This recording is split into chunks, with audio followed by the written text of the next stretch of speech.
Preacher here. It's time for Biker Bread. And I want to talk a little bit about your testimony and how to share it with others and how to trust God and being able to share it with different types of people. And that requires a little bit of a prayer life. That requires being able to take things to God in prayer and to trust in Him and to trust in the Spirit. And I see this addressed in Colossians chapter 4, verses 2 through 6. Let's read those real quick. It says, "Continue steadfast in prayer, being watchful in it with thanksgiving. At the same time, pray also for us, that God may open the door for the word, to declare the mystery of Christ, on the account of which I am a prisoner, that I may make it clear, which is how I ought to speak.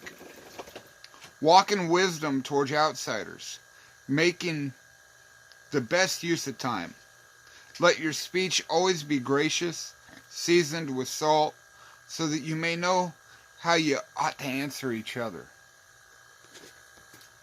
So first thing you see is it says, pray that God opens a door that you may be able to share to people. You know, when you get stuck in a conversation with somebody, start looking for an opportunity to be able to share. You can ask God right then and there, give me the words, Lord. Help me to be able to share your love in one way or another.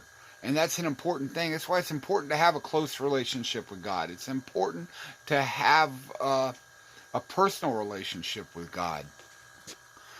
I love the fact that Paul points out in this passage that he's a prisoner. And he's not praying that God would take him out of prison. He understands that God has him in that circumstance for a reason. Often God has us in our circumstances for a reason. But he's asking that God use that circumstance to be able to reach the people that he's meant to reach. And I love the fact that he's talking about finding a way to make it clear to people. Because everybody thinks different. Everybody's got a different mindset. And you could tell the gospel to one person, they'll completely grasp it, but you share it the exact same way to another person, they'll be lost. You got to have a guidance to be able to share to different people in different ways, because different people comprehend things in different ways. And the Holy Spirit will guide you with that. Then in verse 5 he says, walk in wisdom towards outsiders. And walking in wisdom towards outsiders, making the best use of time. You understand that as a Christian, you may only have one chance to share Jesus or to show Jesus' light to somebody that's not a Christian.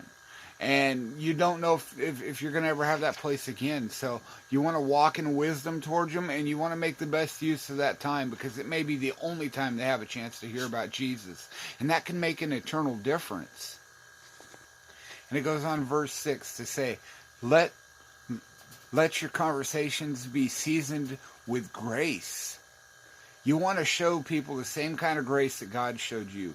You want to show people what God's done for you.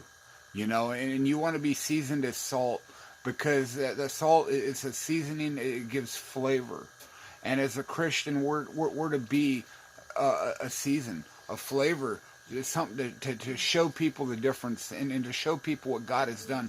And not only what God has done, but the difference He's made in life for you and for them. A lot of people out there might see you as a Christian, but they may not realize that God has opened that door to them too. He calls them as they are. He'll accept them as they are, because God paid the way. Jesus paid the way. And that's something we got to share. That's why a lot of times I go to John 3:16. John 3:16 says, "For God so loved the world that He gave His only begotten Son, that whosoever believes in Him," that's anybody that believes, "should not perish but have everlasting life." It says, "For God did not send His Son into the world to condemn the world." He didn't come here to kick people and put them down. No, He came here to show us grace and to show us the way to be able to go to heaven. Jesus paid it all. And all you got to do is believe and have faith. And that's the message we should be sharing. Romans 10:9. If you confess with your mouth that Jesus is Lord and believe in your heart that God raised Him from the dead, you will be saved. Anyway, be blessed. God bless you.